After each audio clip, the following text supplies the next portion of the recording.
Welcome to Intended Consequences, the official podcast of the Strategy Corp Institute of Public Policy and Economy. I'm your host, Mitch Davidson. On today's season finale, we have a guest that doesn't really need an introduction, but because it's a podcast, I'm going to introduce her anyways. Kathleen Wynne was first elected to the Ontario Legislature in 2003 as the MPP for Don Valley West and served as Ontario's 25th Premier and leader of the Ontario Liberal Party from January 2013 to June 2018. Prior to that, she served in a number of different ministerial roles, including municipal affairs and housing, Aboriginal affairs, transportation, education, and agriculture and food. In these roles and in her time as Premier, she accomplished an impressive amount of different policy objectives, which we're going to cover today, I'm sure. Premier Wynne, Kathleen, thanks for coming on the program today. Thanks, Mitch. It's a pleasure to be with you. So really appreciate you doing this, and there's a lot that we could cover here. So I think the best way to start is just to go back maybe a bit chronologically to 2013, first elected Premier, and for our listeners, obviously, when you became leader of the Ontario Liberal Party, you also became Premier of the province, as the role was vacated by Dalton McGuinty previously. When that happened, you're a real trailblazer, right? The first female Premier in the province's history, the first openly gay Premier in the province's history. So I want to start with that. How important is that accomplishment to you in terms of what it represents? And what do you think it says about sort of the future state of politics in Ontario? Well, it was a pretty exciting time. I was definitely not the odds-on favorite to win the leadership, but we had a great team and we worked really hard and we managed to pull it out of the bag. It was interesting that the two people left on the ballot were Sandra Pupatello and me. So it was going to be a woman. We were going to have a woman leader one way or the other. And that was interesting because, as you said, there had not been a female Premier. We had a woman leader. Lynn McLeod had been the leader before Dalton McGuinty, but we'd never had a female Premier in the province. So it was very exciting. It was very exciting personally. It was exciting for my team, and I think there were a lot of people in the party who saw it as a real watershed moment. The importance to me in terms of the future is that the fact that it happened means it can happen again, and when young people would come up to me during the time I was Premier, or their parents would come up to me and say, it's great you're there. My daughter sees that this is possible. My gay child sees that this is possible. I think the fact of my having been chosen and then staying in office for 5 years, I think is very important as a bit of a beacon for people going forward. Mm-hmm. And, I want to talk about that 5-year experience because, obviously politically 2013 was a difficult situation. I don't know if people remember it as clearly, but you inherited a really tough political time, right? It was a minority government first and foremost, so you could have an election at any time. Things were pretty heated throughout the province, and in sort of coming in mid-mandate, you carried both the successes of the previous administrations and also their failures or baggage. So knowing that an election could literally, I think you were sworn in February, you could have had a budget defeated, there could have been an election really any time. How important was it to create a brand and to introduce Kathleen Wynne to Ontarians and to make that sort of distinction? And did you find it difficult to do that in such a short period of time? So I had a bit of an advantage in that I had been in government for some time. As you know, Mitch, I'd been in office since 2003. I had served in my highest profile ministry was the Ministry of Education from 2006 to 2010, but I'd been in cabinet since 2006.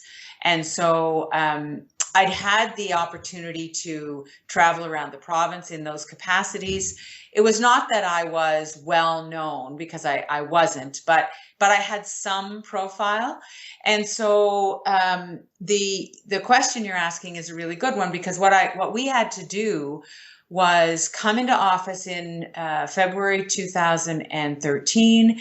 We had to right away get on a budget because we were at the end of the budget cycle. Really, usually you try to bring in a budget before the end of March. We didn't make it, obviously, in that shorter period of time, but we had to get a budget written. And at the same time, my campaign team was working on, getting ads together that would actually introduce me to people in the province, because we knew that at any point we could be in an election. We didn't know, there was no guarantee that we were going to be able to get a budget passed in 2013. And, I did a shout out in my leadership speech. I did a shout out to Tim Hudak and to Andrea Horvath. I made it clear I wanted to work with them. And so getting meetings with them right off the top was very, very important to me. But as I say, my campaign team were working on getting an ad ready and getting us campaign ready in case we had to go. And that's where the running ad came from. I don't know if you remember that ad, but we taped an ad of me running, and we got enormous feedback on that ad. We ran it all over the province, and that actually was probably the single most important media buy that we did in terms of introducing me to people who had never heard of me before. Yeah, it sort of personalizes you in a way, right? It does something that they can relate to and understand and get to know you better. So that 2013 budget period, that's where you get the auto insurance pledge to sort of compromise with the NDP. So you managed to stay in power. We created the Office of the Financial Accountability Officer. That's right. Remember that? That's right. That was part of the deal with the NDP. The Conservatives were not interested in supporting a budget. There's nothing we could have done to get them to support a budget. But because they were intent on cutting, they would only have supported a budget that would have really slashed public services, as you know from Tim Hudak's campaign in 2014. That's what he was about, and we weren't prepared to do that. So we worked with the NDP, and we actually had put things like increases to the salaries of a lot of women working in developmental services and early childhood educators and personal support workers, and more money for education, and then yes, the Financial Accountability Officer and the auto insurance pledges, which came out of the discussions with the NDP. Mm-hmm. And the other thing that's interesting about that time, because you mentioned, the Conservatives being a block to obviously a budget for sure, but you actually found a successful way to work with them. I recall, a programming motion between yourselves and the Progressive Conservatives to pass eight or so pieces of legislation. I think the Local Food Act was in there. I'm pretty sure. Yes. Ernie Hardeman's carbon monoxide detectors, because I was in his office at the time, was in there. So you found a way to continue to move the agenda forwards, even if it wasn't on money bills or the sort of bigger priorities of the day, which was a really interesting way to make sure that you had some operational success there. Yeah, it was interesting. I did have a few meetings with each of the leaders, and even though the Conservatives weren't going to work with us on a budget bill, my connection with Tim Hudak was a pretty good one. We had good conversations. He's a pretty smart guy, and we would talk about the economy. We talked about our families. I mean, it was a good connection. In some ways, a better connection than with Andrea Horvath, because with Tim, he was clear right from the outset he wasn't going to work with us on a budget, and that was that.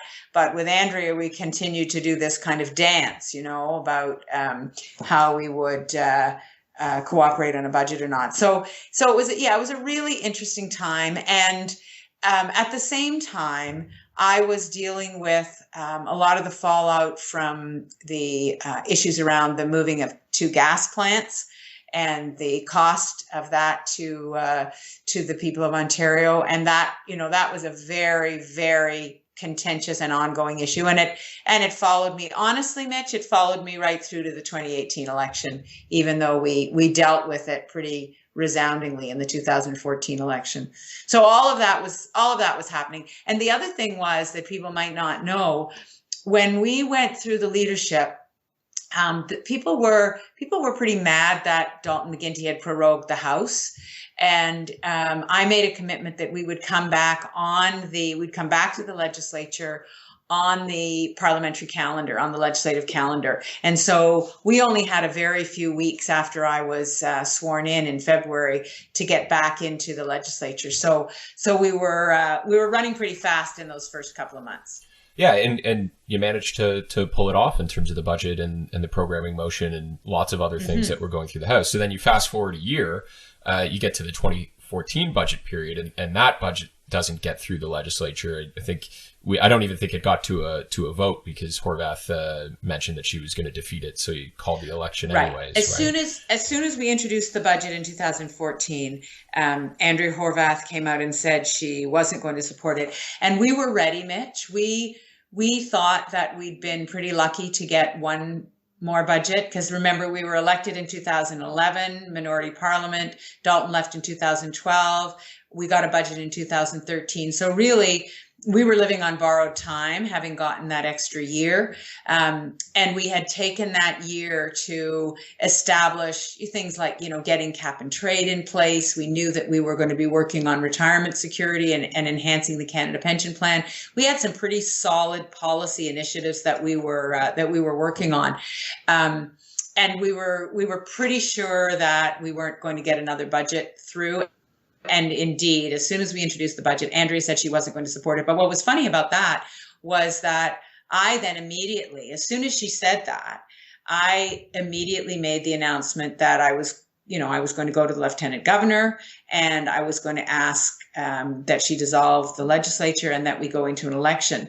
And then Andrea Horvath was mad because they hadn't had a chance to debate the budget in the legislature, and was like, yeah, but you said you weren't going to support it. So, it didn't make any sense for us to waste time debating something that was not going to pass the House. It was going to fall on a confidence vote. And so we went into the election campaign. Right. And so in that election campaign, that 2014 campaign, you're the first premier since Bill Davis who manages to go from a minority situation and turn it into a majority mandate. It's not an easy thing to do, right? If you were to look at the sort of momentum of it, right? McGuinty had majorities, went down to a minority, and here you reverse the trend. So, what is it about that 2014 election? Was there a defining moment for you? Was there a decision that your team and you made, or what led to that resounding result? I think there were a couple of things. I think that I was different from Dalton, so it was a bit of a fresh start for people, and that was a good thing. I think our policies were strong. I think we had a clear sense of who we are, what we wanted to do. I had very clear ideas about the policies that I wanted to bring in. I knew that we were dealing with a deficit that was a holdover from the economic downturn, but I also knew that investing in infrastructure had to happen. I had been the Minister of Transportation. I knew that we had to continue to build transit and work with municipalities to support them in building roads and bridges and so on. So I was pretty clear about what I wanted to do. And our opposition, who really was Hudak, the NDP's campaign or the NDP's platform in that election was just appalling. They had nothing. I think it was like 2 pages, and there was nothing about education. So we really were not threatened by the NDP in that election campaign. That helped us a lot. And then when Tim Hudak made it clear that he was not going to be clear, that he was not going to be able to explain his civil service cuts and the jobs that he was going to eliminate when he got the numbers wrong. And it was kind of the depth of the confusion about what they stood for as a Conservative Party in Ontario allowed us to come out even stronger in terms of our coherent policies. I think the other thing was that in that election, Harper was still the Prime Minister, and I was able to be a decent contrast with Harper in terms of, my support, for example, for the enhanced CPP.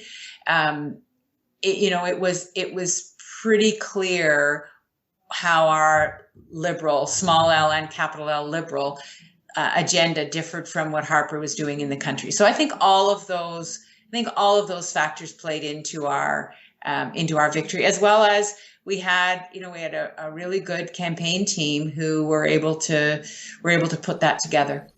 So, that election campaign, you turned over some NDP seats in Toronto. I'm thinking of places like Davenport. You turned over Conservative seats in places like Barrie. So, you had representation in sort of all four corners. It's a pretty strong mandate you come back to the House with in a majority situation, and you use that mandate, right? You put forward a lot of different policies, and I've got a bit of a list here, be it the introduction of free tuition, cap and trade, the retirement pension plan you mentioned, OHIP plus for children getting free access to medication, infrastructure and transit. The list goes on and on and on. Hydro One, new sex ed curriculum. Looking back on it, it was a very busy 5-year period. A lot of those things since have been repealed. A lot of them have survived. A lot of them have been embraced by other levels of government. Are there any of those particular achievements you look back on that you're especially proud on, and that maybe you'd even attach the legacy word to? Well, I think that there are elements of all of those, Mitch, that even in the cases where they have been partially or even in some cases fully repealed, they were important steps forward. So the Ontario leadership role in pushing for an enhanced Canada pension plan, I think, is very, very important. Now, I noticed today that the provinces, the beginning of December, are pushing the government on delaying the increased premiums for an enhanced Canada pension plan. But I think that's going to be a very hard sell, because we've got people across the country who are, not only are they worried about their present, they're worried about their future. They're worried about what their children's future is going to look like, and having a decent Canada pension plan is part of that. So I'm really proud of the role that we played in setting up the structure for an Ontario retirement pension plan. We really led the way, and the government, once Trudeau came in, moved to enhance the Canada pension plan. That's something that wouldn't have happened without Ontario's pressure, and so I'm very proud of that. The infrastructure planning, it's really fascinating that although this current government in Ontario tried to undermine everything that we did, they are basically continuing the infrastructure investments that we began. That would not have happened if Dalton McGuinty and then I had not made it clear and put money behind a long-term infrastructure plan. So I think that we got over the years of the Mike Harris years where we really had almost negative infrastructure investment. The province wasn't even investing enough money in infrastructure to keep up a standard of good repair. And so since 2003, we have been way above that, and that is continuing. So I think that's an important legacy for both of us. The increased minimum wage doesn't go away. That was a bump that people got, and it changed people's lives. I have people who come up to me to this day, if I'm in a grocery store or somewhere where minimum wage earners work, and they will say to me, "Thank you for that. It changed my life." Now, we're going to fall behind again because Doug Ford has frozen the minimum wage at $14. But the fact is, he's frozen it at $14. He didn't freeze it at $11, and that would have made a huge difference. So I feel that the changes we made, even though some of them haven't lasted, the fact that we made them, and the fact that it was clear to people that this was possible. So it wasn't on your list, but the establishment of the basic income pilot. The fact that we did that in Ontario has meant that there is a very strong basic income network across the country.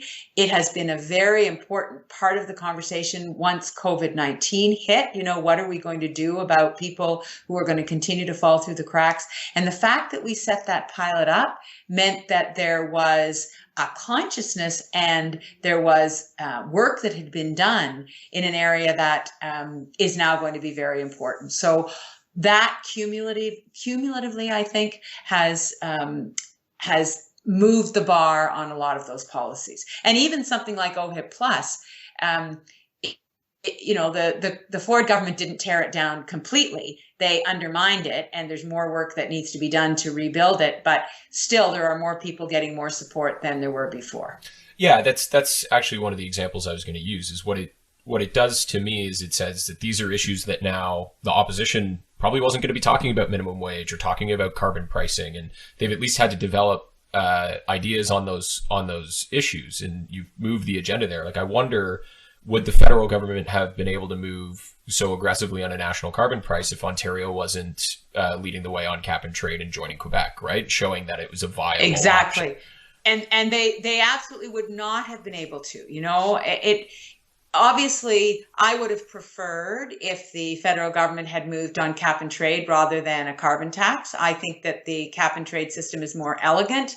I think that it is it's more rational in terms of a market strategy, and it really does move the big polluters more quickly into compliance with reducing their GHGs. However, we lost that argument. But the fact that we were working with Quebec and British Columbia already had a carbon tax, I mean, it made the argument for the federal government enormously easy once we had a government that wanted to tackle the carbon economy. Mm-hmm. And you even see, obviously the Ford government's repealed cap and trade on individual consumers, but they've kept a very similar model in for businesses where they don't call it cap and trade, but you can cap and trade. So, there's certainly some legacy there. And they're giving millions of dollars to Ford to produce electric vehicles, Mitch. I mean, the reality is that some of the things that were started by us and by industry and our global movements cannot be resisted by the Premier of Ontario, or even the Premier of Ontario working with 3 other premiers across the country. There are forces that are beyond the control of these guys, and some of the infrastructure that was put in place, some of the knowledge base that we have here in Ontario that we helped to develop over those 15, 17 years, that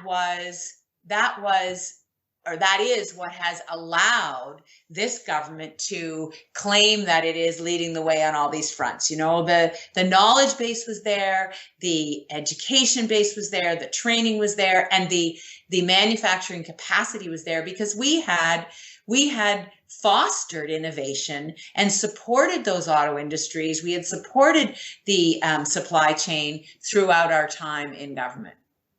Yeah, so I'll ask you the inverse question, and I'll preface it by saying I can, as I worked in the Premier's office, but I certainly never was in the Premier's shoes. I can imagine the difficulty of making some of these decisions and on a day-to-day basis. But looking back on it and knowing where everything is sort of shaken out, are there any of those policy initiatives where you would do it differently? Maybe you think you were too aggressive or not aggressive enough. Is just there things that you would have changed looking back at that? Well, I question myself all the time, and I'm asked about it a lot. The issues around electricity prices, which really tie back to decisions made to invest in infrastructure. We did have aging infrastructure in the electricity grid across the province. Dalton began the investments in green energy that I completely support, and I certainly would have wanted to do that. But all of that led to increased electricity prices, and then when we decided to broaden the shareholders to open up Hydro One to the private market. Up to 60%. Those issues got conflated. So the cost of electricity and the partial privatization of Hydro One became a huge challenge for us to manage. And if I could go back and dissect that issue again and deal with the electricity prices and have a plan for that before we broadened the ownership of Hydro One, I would feel better about it. I feel that people got very they got very confused about why we were doing the Hydro One sale. You know, it was about building infrastructure. It was about having cash. Hydro One was already, or transmission across the province was already partially privatized. And so we were not doing anything sinister to the delivery of electricity, but people thought that that was what was causing electricity prices to go up. So I'd love to have a chance to redo that whole issue and get a handle on those electricity prices. There's no easy answer to it. You know, we still, we're going to have to, as you've seen Doug Ford now in this last budget, you know, take a lot of the cost of that electricity onto the treasury, but we have a clean grid, we have a rebuilt electricity grid, and that has you know, that will stand us in good stead into the future. But it was you know, there were some junctures there where it wasn't handled the way it should have been. Mm-hmm. So, you know, I appreciate that answer, because you can tell it's an honest answer, and that's one of the things I wanted to tell. Like a really quick anecdote was, when I was an OLIP intern in 2013, it's a nonpartisan program for those listening, where you work with both sides of the legislature. And part of that program, you get to meet with the Premier. So we met with you. And you were Minister of Agriculture and Food at the time. And specifically, I asked you a question about whether that was like a political decision, or you cared about those issues and sort of the balance between those things. And you gave me a very honest answer, recognizing that there was politics involved, and as well as public policy goals. And for me, I found it pretty refreshing. So, you know, you're doing that again today. So I appreciate that. I'm sure our listeners do, but phew, I'm glad I'm consistent. But I try to be. Yeah, exactly. But it brings up two questions for me, right? The first is, you know, it's a really unique situation where, you know, as a Torontonian, you know, you've been very public about getting into politics because of education issues in Toronto, and dealing with Mike Harris at the provincial level, and connecting with people in rural Ontario, and your party connecting with people outside of the city. How much of a challenge was that for you, especially once you saw sort of the physical ridings that you were winning in 2014? Was it difficult to kind of fill that void and cross over to the rural part of the province? So, you know, well, you will know from the answer I gave you on why I took on agriculture and food. I wanted to send a signal to the rural community and the agricultural community that their issues were very important to me. You know, look, I'm only one generation away from the farm. You know, I mean, my dad went back to the family farm in Watford and worked every summer when he was a teenager. The rhythms of the farm were the rhythms of our family, you know. But I've lived in Toronto for 40 years. And so one of the things that people said to me was, you know, you are seen as very much a downtown urban politician. I think the fact that I was a lesbian as well contributed to that. Because of course, as you know, there are only gay people in cities. I mean, which is a ridiculous concept, but you know, the notion that somehow gay culture is in urban centers as opposed to in small towns, I think that's changing, but it certainly is not. It's not something that has been understood for a long time. So I wanted to send a signal. The hardest thing for me about that rural-urban divide is that I think it is in large part not real, because the things that people in rural communities worry about, the big things like, how are my kids going to earn a living? How are my good kids going to get an education? And are they going to get the education that they need? How are my family members going to get the health care that they need? Those are the same big issues that people in urban communities worry about. You know, those are the top of the polling questions wherever you are. But what's different is the delivery mechanisms, you know, and the challenges that people face, the distances that people have to drive. So there are definitely physical differences between the way you live in the city, the way you live in a rural community. And so I found those conversations the most challenging, that, you know, you don't understand what's going on in rural communities. Even when I was in a rural community, I was in an agricultural community, having that conversation, there was an assumption that often I just didn't get it. And so I found that really painful, you know, because I was working very hard to understand it.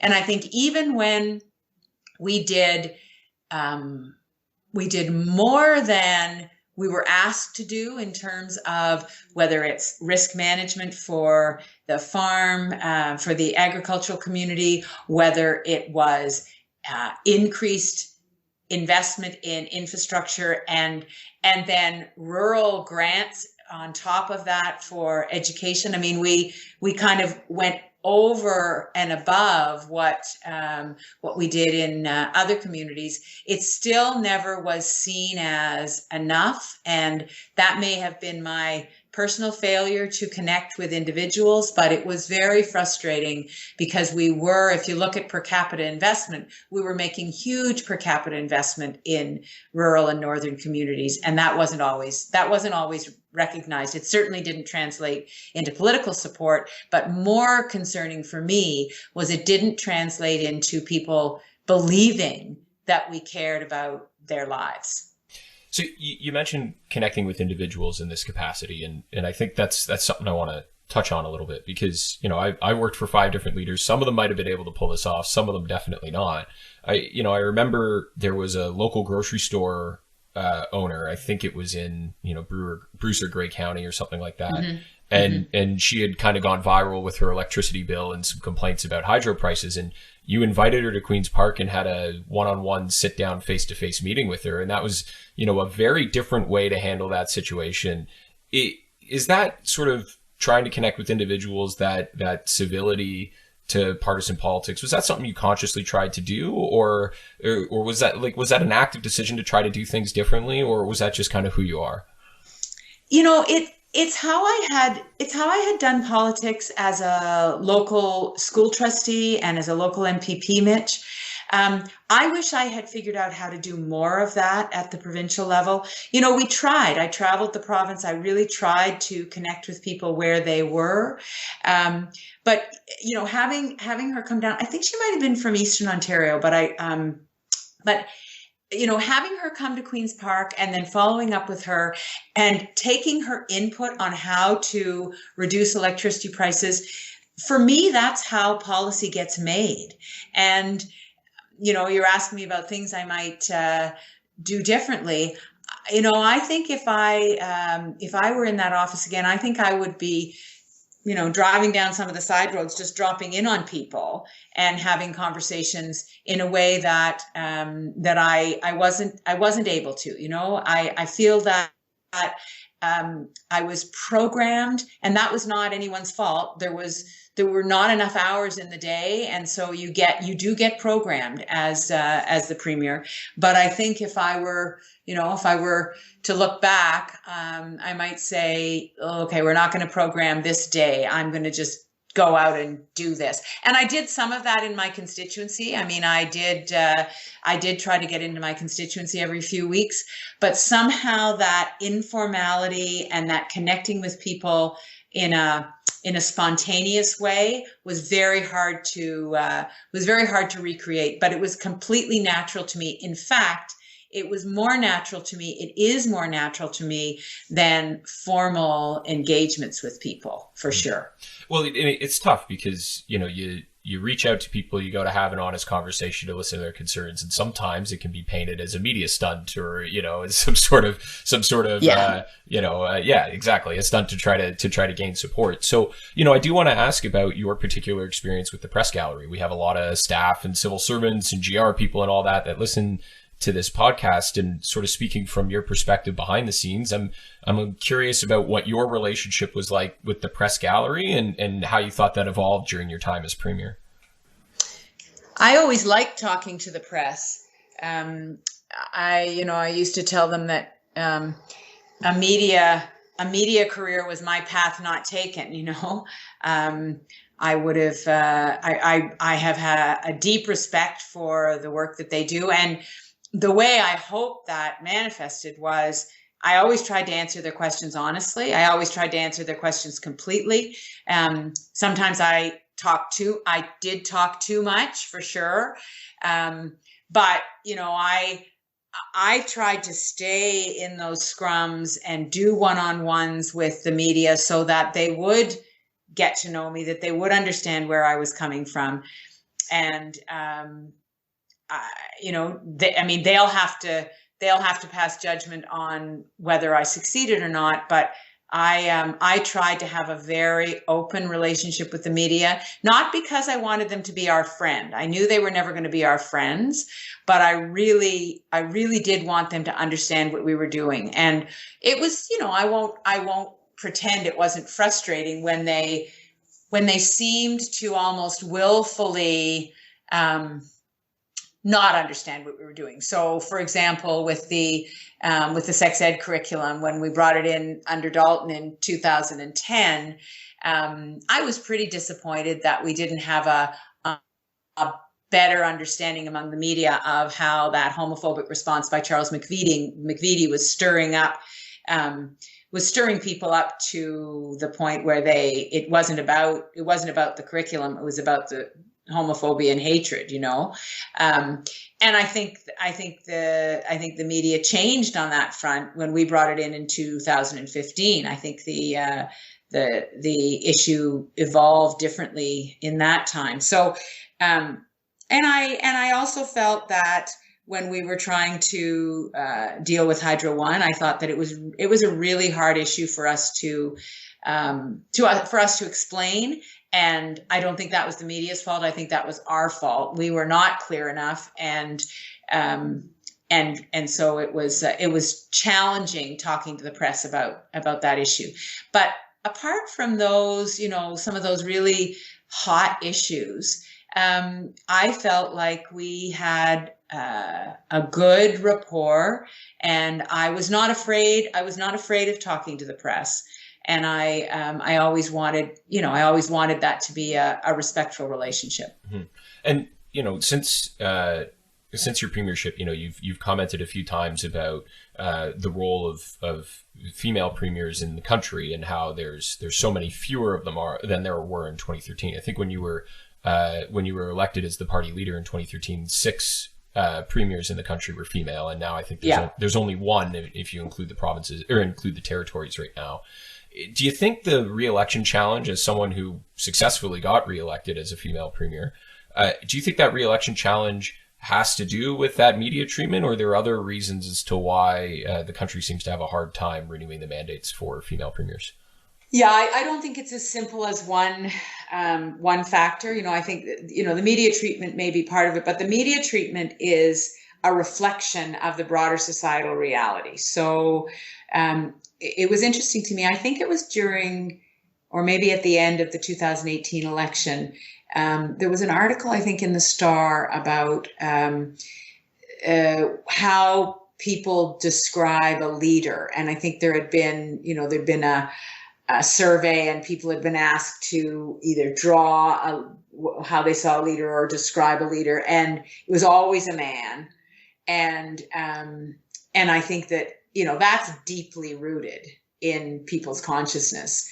The fact is that there have been hundreds of premiers and prime ministers, when you take them all together, in this country since 1867, and 13 of them, now 14, I guess, have been women. Well, that indicates a pretty deep societal bias. And so the media reflect that to some extent. But I also think that the other thing that reflects that is that that fact that women often come into leadership roles in politics when a party's in trouble, or they've been there for a long time, which was the case in my case. You could argue we were in trouble and we'd been in office a long time. When Kim Campbell came in, it was at a very troubled time for the party. So you're kind of handed a big challenge, and if you can do something with it, that's great. But you can only expect so many miracles, right? And so I think that the reality of the timing of women leaders, and that is a function of the numbers. We just don't have that many women coming into the leadership races. And once we have a different feeder team, of women coming through, then you'll see more female premiers, and we will, we'll break that glass ceiling in a different way. Mm-hmm. And I like that you've pushed it to the future a bit and talked about what we have to do moving forwards, because that's where I want to take the last two questions as we approach the end of the episode here, is just moving a bit towards the future and thinking about what that looks like. So, for the first time in your provincial political career, you're on the opposition benches, which is impressive in and of itself to have done such a long run, because I worked for a lot of people who did the exact opposite of you. But in that role, there's a lot of really unique challenges, really difficult challenges facing the province today. Obviously, we can't be a podcast unless we mention the pandemic in some way. You've got employment challenges in every corner of the province as a result. The budget deficits are much higher than they've ever been.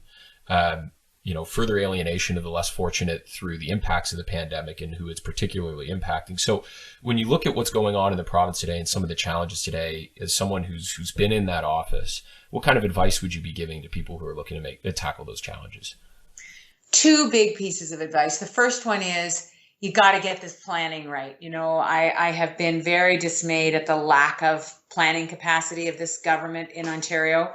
I think that, we opened the schools in September in a pretty chaotic situation, and the Premier could have used the summer with his minister to make sure that there was a plan in place for the opening of the schools. There was absolutely no reason that there needed to be as much scrambling at the last minute. I know for a fact that school boards and teachers' federations and unions were reaching out to the minister's office, to the premier's office. They wanted to be part of a planning process. And I know it was important to talk to health officials, but you can't organize a school by talking to health officials. You have to talk to the people who are in the schools. And so that lack of planning in education was replicated in terms of the tracking and the tracing and the testing of the pandemic, the virus. It was replicated in terms of long-term care. And, I know, Mitch, I've been on the air multiple times talking about how, yes, we could have done more in long-term care. It's not that we did nothing. We could have done more. But the fact is that the current government had some things that they should have been doing over the months of the summer, and they didn't do them, and those investments did not get made. So the planning capacity should have been ramped up and needs to be now. We need to be planning for what happens in January when kids go back to school. There should be fewer kids in classes and so on. And that's the second piece of advice, which is this. This is a time that you must make investments. The federal government has given this provincial government billions of dollars. They are sitting on a lot of it. They have not made the investments that they need to make in terms of both education and healthcare.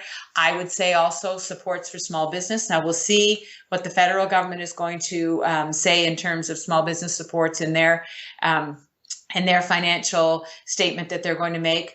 But the provincial government here in Ontario and other provincial governments across the country have turned to the federal government, and I believe have not been equal partners in doing what they could to make investments. They've sort of seen the federal government as the banker, and that's fair to a certain extent. The federal government has capacity, but the provincial government has capacity, and it certainly could be making investments using those federal dollars and not squirreling them away and being overly cautious in terms of huge contingencies, because people need support right now, and those investments need to be made if people are going to get through this with any dignity, and if we're going to come out on the other side with people ready to, create that job that they were working on before the pandemic, or complete that course and then get into the workforce. So those investments are very important, and I think the next 6 months to a year is going to determine the health of not just the physical health of the people in the province, but also the economic health, and the government needs to be supporting them. Mm-hmm. And I think that's great advice. We've got a lot of political staff and a lot of policy people and all that sort of thing that listen to the podcast. So I think it's really important to get that perspective. But the other question that I think, and this will be the last one for you before I let you go, that I think they're very interested in is, you've had a very successful provincial career. Obviously, with the ministerial portfolios and the 5-year run as premier, you've announced your intention not to run again in the next provincial election and to retire from provincial politics. So a well-deserved retirement from Queen's Park. But I just highly doubt it's the last thing you'll do. So I think what they really want to know is what's next for Kathleen Wynne? Well, as you know, I'm going to stay till 2022. And I won't run in the next election, but I'm still around for the next year and a bit. And I am using this time, Mitch, to connect with groups of people, particularly students. I've done a number of speaking engagements online since COVID, but talking with students, answering their questions, policy classes, political science classes, students who have questions about how the political system works, why it's worth it to get involved in political life. And I think given the undermining of the democratic process that we've seen in the United States, the sort of toxic toxic populism.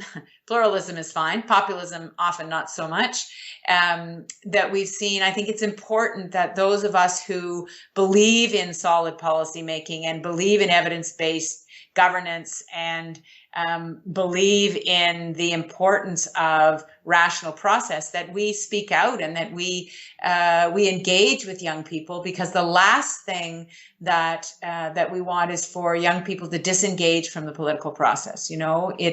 What we really need is for young people to engage and help us figure out how we're going to deal with things like social media.